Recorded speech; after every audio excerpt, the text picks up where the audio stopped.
just hours from their target, Ramses receives intel that the Hittites are still several days' journey away. He decides to make camp with his Amun division. His other battalions, including an elite force from Amuru, are still hours away. Ramses will launch his attack once the rest of his army arrives. But his plan is soon foiled. Near camp, Ramses' guards interrogate two Hittite defectors. They reveal the Hittite army is actually in hiding just across the river. Suddenly, the Hittites' chariots smash into Ramses' raid division. In the melee, the Egyptians flee and lead the Hittites directly into the sanctuary of the Egyptian king.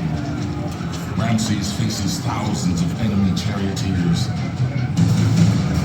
The Pharaoh fights bravely, his pet lion at his side, while the Hittite king waits in safety on the other side of the river. The battle rages, and the Hittites sense victory.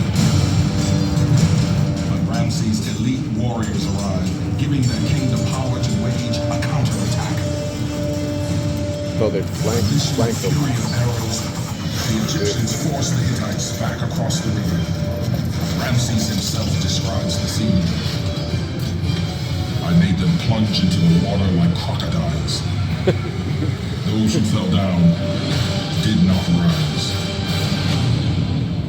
Most of the Hittite force drown or are killed, including the king's brother.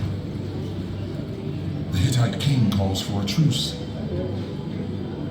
To count the dead, Ramses' soldiers remove a hand from each fallen Hittite. And King Ramses rides away from the field of battle, declaring himself the victor. A Hittite version of the story suggests the battle was at best a draw. 17 years after the Battle of Kadesh, King Ramses signed a treaty with the Hittites. It ushered in a peace that lasted nearly a century. It is the first peace treaty recorded in history and remains the basis for treaties between nations today. King Ramses believed his victory at Kadesh was the greatest achievement of his reign. He celebrated it in extraordinary detail on temples throughout Egypt, making it the most famous battle of the ancient world.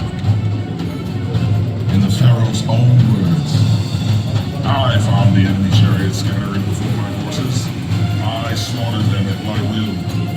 Behold, I am victorious. Me alone.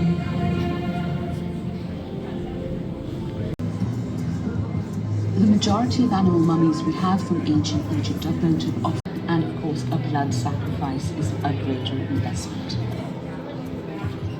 Animal mummification was big business, and in fact the temples probably accrued a huge amount of wealth through this, and so did the cities and the people who lived around these temples, because of course you had to source the animal, look after the animal, pay for the mummifications, and really having people come and be part of these animal cults